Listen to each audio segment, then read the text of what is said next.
গল্প শুকনো পাতার নূপুর পায়ে। লেখিকা আয়েশা রিন। পর্ব ৪। জাস্ট বিকজ আমি তোর সাথে একটু টাইম পাস করেছি বলে তুই ডিরেক্ট আমার চাচাকে বিয়ে করে বসলি? Are you out of your mind ঝিলমিল? ঝিলমিলের দিকে তাকিয়ে বলল জারিফ। ঝিলমিল প্রচণ্ড বিদ্রূপ মাখানো স্বরে বলল, তোর মতো একটা চরিত্রহীন নেশাখোরের জন্য আমি আমার লাইফের এত বড় ডিসিশন নেব? অতটা ইম্পর্টেন্স নিজেকে দিস না। এই মেয়ে একদম চুপ। আমার নাতির সাথে এভাবে কথা বলার সাহস হয় কি করে তোমার? পাশ থেকে ঝর্ণা বেগমের কর্কশ চিৎকার ভেসে এল। জারিফের সেই গলা ফাটানো চিৎকারে বাড়ির সবার ঘুম ভেঙে গেছে। একে একে সবাই নিচে নেমে এসেছে। ঝিলমিলও ওপর থেকে কাপড় পাল্টে আসতে একদম দেরি করেনি। ঝর্ণা বেগমের সেই ধমক শুনে বারিশ ঝিলমিলের সামনে এসে দাঁড়াল। মায়ের দিকে তাকিয়ে শান্ত কিন্তু শক্ত গলায় বলল, তুমি চুপ করো আম্মা। ও তো ঠিকই বলেছে। বিয়ে তো আমাদের কারো ইচ্ছায় হয়নি, পরিস্থিতির চাপে পড়ে হয়েছে। ছেলের মুখে এমন তড়িৎ উত্তর শুনে ঝর্ণা বেগম রাগে জ্বলে উঠলেন। তীক্ষ্ণ গলায় বললেন, আমার সামনে বেয়াদবের মতো কথা বলবে না তরঙ্গ। কিসের বিয়ে? আর কিসের পরিস্থিতি? আজ এখনই এই মুহূর্তে ওকে ওর বাড়িতে দিয়ে আসবে তুমি। ঝিলমিলের মুখের রং বদলে গেল। একটু আগেও জারিফের মুখোমুখি হওয়ার আগে সে নিজে থেকেই এই বাড়ি থেকে চলে যেতে চেয়েছিল, কিন্তু এখন যেতে চায় না। সে এখানেই থাকবে, এই বাড়ির ছোট বউ হয়ে জারিফের চাচি হয়ে থাকবে। ঝিলমিল বারিশের একদম গা ঘেঁষে দাঁড়িয়ে স্বামীর শার্টের হাতাটা আলতো করে টেনে ধরে অত্যন্ত ফিসফিসানি গলায় আতঙ্কিত স্বরে বলল, আপনি কি সত্যি সত্যি আমাকে ওনাদের কথায় রেখে আসবেন? বারিশ ঘাড় ঘুরিয়ে এক পলক মেয়েটার সেই ফ্যাকাশে মুখের দিকে তাকাল। সে একটু ঝুঁকে মৃদু আওয়াজে পাল্টা প্রশ্ন করল, রেখে আসলে খুশি হবে? ঝিলমিল চটপট দুপাশে মাথা নাড়ল। তার চোখের ভাষা পরিষ্কার বলে দিচ্ছে সে যেতে চায় না। বারিশ একটু বাঁকা হাসল। বলল, তাহলে আমি যা যা বলবো সব শুনতে হবে। কি শুনতে হবে? যখন যেটা হুকুম করব সেটাই করতে হবে। ঝিলমিল কিছু না ভেবেই বলল, ওকে, আমি রাজি। কোনো সমস্যা নেই, আমি সব শুনব। ছেলের কোনো হেলদোল না দেখে ঝর্ণা বেগম এবার এগিয়ে এসে চিবিয়ে চিবিয়ে বললেন, কি বললাম শুনতে পাওনি? ওকে, আজই ওর বাপের বাড়ি দিয়ে আসবে। আমি এই আপদকে ১ সেকেন্ডের জন্য আমার সংসারে। ঝর্ণা বেগম নিজের কথা শেষ করার আগেই বারিশ বরফশীতল গলায় বলে উঠল, তুমি খুব ভালো করেই জানো আম্মা, আমি তোমার বাধ্য ছেলে নই। সকাল সকাল অযথা তর্ক করতে এসো না। বারিশের এই মুখের ওপর দেওয়া জবাব শুনে ঝর্ণা বেগমের চোখ দুটো রাগে কপালে উঠে গেল। মুখে মুখে কথা বলবে না। তুমি তো দিঘিকে বিয়ে করতে চেয়েছিলে, তাহলে এই মেয়েকে কিভাবে বিয়ে করলে? বারিশ অত্যন্ত উদাসীন গলায় জবাব দিল, কপালে ছিল হয়ে গেছে। এটা নিয়ে এত বাড়াবাড়ির কিছু তো নেই। আছে, আমি সেখানে ছিলাম না। আমার কাছে এই বিয়ের কোনো ভিত্তি নেই। ওকে রেখে আসো, না হলে আমিই চলে যাব বাড়ি ছেড়ে। বারিশের চোখে মুখে কোনো হেলদোল দেখা গেল না। সে মায়ের দিকে তাকিয়ে সোজাসুজি বলল, চলে যাও। ও কোথাও যাবে না, এখানে আমার সাথেই থাকবে। কথাটা বলেই বারিশ আর ১ সেকেন্ডও সেখানে দাঁড়াল না। সে পাশ থেকে ঝিলমিলের নরম হাতটা শক্ত করে নিজের হাতের মুঠোয় নিল। তারপর সবার সামনে দিয়েই তাকে নিয়ে সিঁড়ি বেয়ে ওপরে নিজের রুমের দিকে চলে গেল। ঝিলমিল শুধু বড় বড় চোখে তার স্বামীর এই রূপ দেখতে দেখতে মন্ত্রমুগ্ধের মতো পিছু পিছু হেঁটে গেল। এদিকে ঝর্ণা বেগম রাগে ক্ষোভে ফেটে পড়লেন। তিনি হনহন করে উনার স্বামী চঞ্চল শেহরিয়ারের কাছে গিয়ে দাঁড়িয়ে ঝাঁঝালো গলায় বললেন, তুমি থাকতে কিভাবে এই বিয়ে হতে দিলে? তুমি কি জানতে না ঝিলমিলকে আমার ভালো লাগে না? চঞ্চল শেহরিয়ার একটা দীর্ঘশ্বাস ফেলে নির্বিকার ভঙ্গিতে বললেন, কি জানি, কে জানে তোমার কেমন লাগে ওকে। আমার তো বেশ ভালোই লাগে মেয়েটাকে। আর বিয়েটা যদি কাল না হতো, তবে আজকের রিসেপশনের অনুষ্ঠানটা কিভাবে হতো শুনি? কত নামি দামি মানুষ আসবে, তারা এসে বউ না দেখে কি বলতো? সেটা আমি বুঝতাম। ঝিলমিল বাচ্চা একটা মেয়ে, আমার ছেলের মতো যোগ্য একটা পাত্রের পাশে ওকে আমি কিছুতেই মেনে নেব না। জারিফ এতক্ষণ এক কোণে দাঁড়িয়ে নিজের মাথা চেপে ধরে সব দেখছিল। দাদির কথা শুনে সেও এবার সুযোগ পেয়ে গা ঝাড়া দিয়ে এগিয়ে এল। দাদির সাথে তাল মিলিয়ে খ্যাপাটে গলায় বলল, ঠিক বলেছ দাদিমা। কোথায় ঝিলমিল আর কোথায় চাচ্চু? দুজনের কোনো ম্যাচই নেই। তুমি আর দেরি করো না, দ্রুত ওদের ডিভোর্স করানোর ব্যবস্থা করো। এই বাড়িতে আমি ওরে ১ সেকেন্ডও দেখতে চাই না। জারিফের কথা শেষ হওয়ার আগেই লিভিং রুমে হুট করে একটা ঠাস করে শব্দ হল। সবার সামনে জারিফের গালে এসে ল্যান্ড করল একটা শক্ত চড়। জারিফ এক হাত গালে চেপে ধরে ছিটকে 2 কদম পিছিয়ে যায়। সামনে তাকিয়ে দেখল ওর বাবা ফরহাদ শেহরিয়ার অর্থাৎ বারিশের বড় ভাই রাগে ফুঁসছেন। তিনি নিজের ছেলের ওপর ধমকে উঠে বললেন, কোথায় ছিলে সারারাত তুমি? দিন দিন এত অসভ্য আর জঘন্য কেন হয়ে উঠছ? লজ্জা করে না তোমার? সারারাত বাইরে মদ গিলে সকালবেলা মাতলামি করতে করতে বাড়ি ফিরছ, আবার বড়দের মাঝে এসে ডিভোর্সের পরামর্শ দিচ্ছ। নিজের লিমিটের মধ্যে থাকো জারিফ, একদম মুখ বন্ধ করো, নাহলে ঘাড় ধাক্কা দিয়ে বাড়ি থেকে বের করে দেব। বাবার এই রুদ্রমূর্তি দেখে জারিফের নেশা এবার পুরোপুরি ছুটে গেল। সে আর কথা বাড়ানোর সাহস পেল না। তবে অপমানে আর ক্ষোভে ফুঁসতে ফুঁসতে ওপরের দিকে তাকিয়ে বিড়বিড় করে বলতে লাগল, সব এই ঝিলমিলের জন্য হচ্ছে। ও এই বাড়িতে পা রাখতেই আমার লাইফে অশান্তি শুরু হয়ে গেল। You have no idea what I can do. Jhilmil, আমি তোকে এই বাড়িতে শান্তিতে থাকতে দেব না, দেখে নিস। ঝর্ণা শেহরিয়ার ধপাস করে সোফায় গিয়ে বসলেন। ক্ষোভে তার বুকটা এখনও ধড়ফড় করছে। আজকে রাতেই রিসেপশনের অনুষ্ঠান। ছোট ছেলের বিয়ে বলে কথা, তাই আয়োজনটাও করা হয়েছে বেশ রাজকীয়ভাবে। তবে এই জাঁকজমকপূর্ণ আয়োজনের পেছনে আরও একটা বড় কারণ ছিল, তা হল দিঘি। দিঘিকে ঝর্ণা বেগমের বহু আগে থেকেই ভীষণ পছন্দ। এই পুরো এলাকায় যদি রুচিশীল আর আল্ট্রা মডার্ন বলে কোনো মেয়ে থাকে, তবে সে একমাত্র দিঘি। সবসময় নিজেকে ফ্যাশনেবল ও পরিপাটি করে নিজেকে ভিন্নভাবে গুছিয়ে রাখে। ওর হাঁটা চলা, সোশ্যালাইজিং আর স্মার্টনেস যে কোনো কর্পোরেট লেভেলের মার্জিত মেয়েকে টেক্কা দেবে। তার ওপর বড় প্লাস পয়েন্ট ছিল, ছেলে বারিশ বিদেশ থেকে ফিরেই নিজে মুখে জানিয়েছিল সে দিঘিকে বিয়ে করতে চায়। ব্যাস, সোনায় সোহাগা। ঝর্ণা বেগম আর এক মুহূর্তও সময় নষ্ট করেননি। দিঘির পরিবারের সবার সঙ্গে কথা বলে তড়িঘড়ি করে বিয়ের দিন তারিখ ঠিকঠাক করে ফেলেন।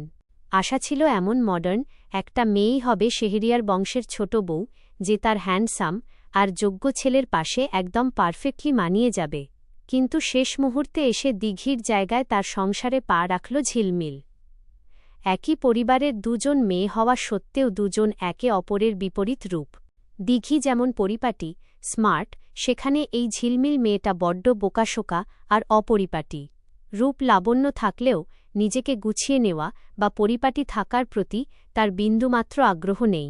চুলগুলো সবসময় অবিন্যস্ত থাকে, কাপড়ের বাছবিচার নেই, যেন এক রাস উদাসীনতা সবসময় ভর করে থাকে তার ওপর। সেই ছোটবেলা থেকেই তো দেখে আসছে সে মেয়েটাকে। এত অগোছালো মেয়ে সে জীবনে দেখেনি। হ্যাঁ, মেয়েটার এখনও নিজেকে মেইনটেইন করার মতো বয়স বা ম্যাচুরিটি কোনোটিই আসেনি। এখনও তো ও কৈশোরের খামখেয়ালিপনাতেই আটকে আছে।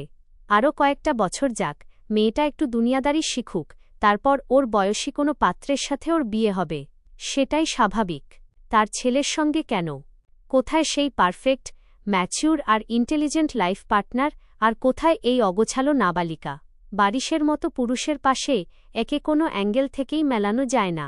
ঝর্ণা বেগম কপালে হাত দিয়ে চোখ বন্ধ করলেন। মনে মনে আবার সেই দিঘির চেহারাটাই ভেসে উঠল। দিঘি থাকলে আজ রাতের রিসেপশনে মিনিস্টার থেকে শুরু করে বিজনেসম্যান সবার সামনে কত সুন্দর করে কথা বলে পুরো স্টেজ মাতিয়ে রাখত। আর ঝিলমিল শাড়িটা পর্যন্ত ঠিকঠাক ক্যারি করতে পারে না, ওড়না সামলাতে গিয়ে হোঁচট খায়। কে জানে কি কাণ্ড করে এই মেয়ে আজ। উল্টো তাদের মান সম্মান ধুলোয় না মিশিয়ে দেয়। নিজের ছেলের সঙ্গে এই ঝিলমিলকে কোনোভাবেই মেনে নেওয়া যায় না। অসম্ভব, এটা কিছুতেই হতে পারে না। থ্যাংক ইউ সো মাচ বারিশ চাচু। আপনাকে যতটা খারাপ মনে করেছিলাম, আপনি কিন্তু মোটেও তেমন নন। ভালোই আপনি। Again thank you. রুমে পা রাখার পর থেকেই ঝিলমিল একনাগাড়ে বারিশের গুণগান গেয়ে যাচ্ছে। ওর এই অনর্গল বকবকানিতে অতিষ্ঠ হয়ে বারিশ ঘুমোতে যাওয়ার জন্য পা বাড়িয়েও থমকে দাঁড়াল। পেছনে ঘুরে ভ্রু কুঁচকে বলল, তুমি কি এবার একটু থামবে? ঝিলমিল সেদিকে পাত্তা না দিয়ে এবার বেলকনির দিকে এগিয়ে গেল। রেলিংয়ে হাত রেখে বলল, আমি সত্যিই ইমপ্রেসড। আমার জন্য আপনি নিজের মায়ের সাথে ওভাবে তর্ক করলেন? ওয়াও! বেলকনিতে দাঁড়িয়ে ঝিলমিল ওর নিজের আগের রুমটার দিকে তাকাল। চৌধুরী বাড়ি আর শেহরিয়ার বাড়ি একদম পাশাপাশি। বারিশের এই বেলকনি থেকে ঝিলমিলের বেলকনি আর ছাদ সব কিছুই খুব স্পষ্ট দেখা যায়। বারিশ ওর পেছনে এসে পকেটে হাত গুঁজে দাঁড়াল। তারপর একদম ভাবলেশীন গলায় বলল, তোমার জন্য বলিনি, আমি এরকমই। শুনে ঝিলমিল একটু মুখ বাঁকাল, তবে পরক্ষণেই তার মাথায় নতুন কৌতূহল খেলে গেল। সে ঝটপট ঘুরে বারিশের মুখোমুখি হয়ে বলতে চাই, আচ্ছা চাচ্চু, একটা কথা জিজ্ঞেস করি। মেয়ের কথা আর শেষ হল না। বারিশ আচমকা এক পা এগিয়ে এসে এক হাত দিয়ে ঝিলমিলের নরম গাল দুটো শক্ত করে চেপে ধরে। তার চোখ দুটো আচমকাই বেশ বিপজ্জনক দেখাল। সে চিবিয়ে চিবিয়ে বলল, আর একটা বার যদি ওই চাচ্চু শব্দটা তোমার মুখ থেকে বের হয়েছে তবে একদম এখান থেকে নিচে ফেলে দেব। ঝিলমিল এক মুহূর্তে পুরো চুপসে গেল। বারিশের এই আকস্মিক রুদ্রমূর্তি দেখে সে বড় বড় চোখ করে তার দিকে তাকিয়ে রইল। ভয়ে পেছাতে গিয়ে তার পিঠ ঠেকে গেল বেলকনির রেলিংয়ে। বারিশ তার ঠিক সামনে একদম ঝুঁকে দাঁড়িয়ে আছে। ঠিক এই অবস্থায় ঝিলমিলের পেছনের বাড়ির ছাদে আলতাফ চৌধুরী কোনো একটা কাজে এসেছিলেন। আচমকা ওনার চোখ পড়ল পাশের বাড়ির এই বেলকনিতে। বারিশেরও চোখ এড়াল না বিষয়টা, সে আর চোখে শ্বশুরের দিকে তাকাল। আলতাফ চৌধুরীকে ছাদে দাঁড়িয়ে থাকতে দেখেই বারিশের গম্ভীর মুখে বাঁকা হাসি ফুটে উঠল।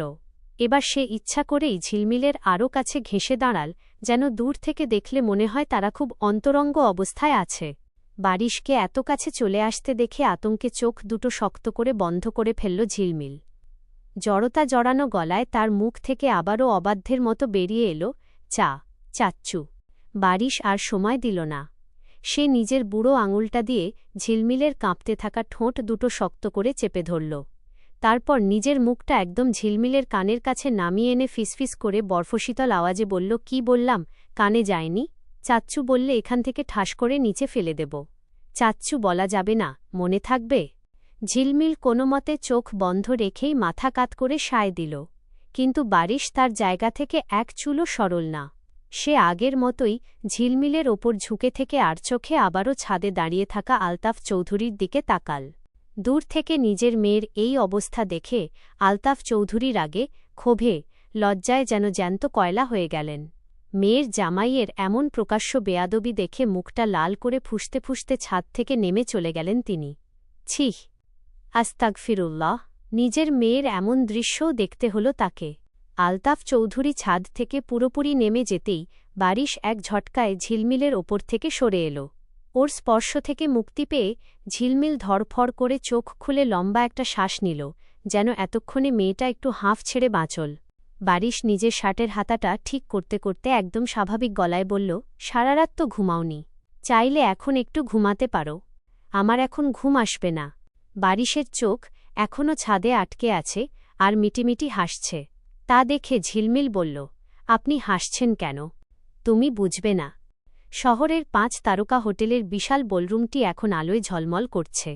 শেহরিয়ার পরিবারের ছোট ছেলের রিসেপশন আজ, তাই পুরো শহরের নামি দামি ব্যবসায়ী, রাজনীতিবিদরা এসে ভিড় জমিয়েছেন। স্টেজের চারপাশটা রাজকীয় ফুলের সুবাস আর ক্যামেরার ফ্ল্যাশের আলোয় মুখরিত। এই জমকালো মঞ্চের ঠিক মাঝখানে ভারী একটা লেহেঙ্গা, গা ভর্তি গহনা আর চড়া মেকআপে পুরো সং সেজে বসে আছে ঝিলমিল। ভেতরে ভেতরে তার যে কী পরিমাণ বিরক্তি লাগছে তা কেবল সেই জানে। স্বাভাবিক সময়ে যে মেয়ে জিন্স কুর্তি আর ওড়না সামলাতেই হিমশিম খায়, সে আজ এত ওজনের জিনিসপত্র। ভারী নেকলেসটা গলায় বিঁধছে, লেহেঙ্গার পিনগুলো বারবার চামড়ায় গিয়ে ফুটছে। অসহ্য হয়ে যাচ্ছে ঝিলমিল, কিন্তু উপায় নেই। একের পর এক ভিআইপি মেহমান স্টেজে আসছেন আর বারিশ ও ঝিলমিলের সাথে মুচকি হেসে পরিচিত হচ্ছেন। ঝিলমিলও লোক দেখানো একটা মেকি হাসি ঠোঁটে ঝুলিয়ে ক্লান্তিকরভাবে মাথা নেড়ে যাচ্ছে। তবে ঝিলমিলের চোখজোড়া বারবার চলে যাচ্ছে বলরুমের মূল প্রবেশদ্বারের দিকে। সে চাতক পাখির মতো তার নিজের পরিবারের অপেক্ষায় আছে। নিজের বাবা মা দাদিমার মুখটা না দেখা পর্যন্ত তার মন কিছুতেই স্বস্তি পাবে না। এসবের মাঝে সবাই যখন নতুন দম্পতিকে শুভেচ্ছা জানাতে ব্যস্ত, তখন স্টেজ থেকে খানিকটা দূরে লাইটিংয়ের আলো আঁধারিতে দাঁড়িয়ে থাকা কিছু তরুণ তরুণীর ফিসফিসানি আচমকা বারিশের কানে এসে ঠেকল। বারিশের শ্রবণশক্তি বরাবরই তীক্ষ্ণ। পারফিউমের কড়া গন্ধ, মৃদু মিউজিকের আওয়াজ ভেদ করে সেই বিষাক্ত কথাগুলো সরাসরি ওর মস্তিষ্কে গিয়ে আঘাত করল। বারিশ আর চোখে সেদিকে তাকায়। জারিফের বন্ধুদের গ্রুপের একজন জারিফকে কনুই দিয়ে গুঁতো মেরে বিদ্রূপ করে বলছে, এই মেয়েটার সাথেই না তোর রিলেশন ছিল জারিফ? আমাদের বারিশ স্যারের সাথে এই ঝিলমিল কিভাবে সম্ভব ভাই?